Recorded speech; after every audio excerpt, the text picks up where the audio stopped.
આ તરફ હિમાચલના કુલુમાં ભારે વરસાદથી તારાજીના દ્રશ્યો સામે આવ્યા। નદીઓએ રૌદ્ર સ્વરૂપ બતાવ્યું તો પહાડો પરથી થઈ રહ્યું છે ભૂસ્ખલન।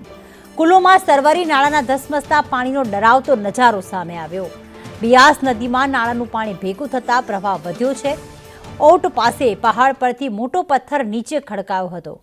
મલાણા પાવર પ્રોજેક્ટમાં ફ્લેશ ફ્લડથી નુકસાન થયું છે તો પાવર પ્રોજેક્ટની ડેમ સાઇટ પર પૂર આવ્યું છે।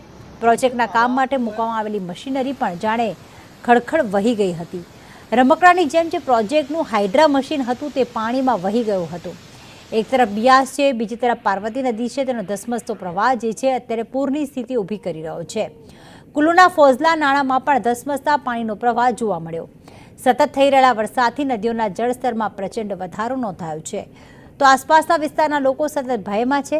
ભારે વરસાદ અને ભૂસ્ખલનના કારણે જે 2 રાષ્ટ્રીય ધોરીમાર્ગો છે તેને અને સાથે 280થી વધુ રસ્તાઓ જે છે, આમ 300થી વધુ વીજળી ટ્રાન્સફોર્મર અને 200થી વધુ પાણીની વ્યવસ્થાઓ ઠપ છે। જનજીવન પણ ખોરવાઈ ચૂક્યું છે।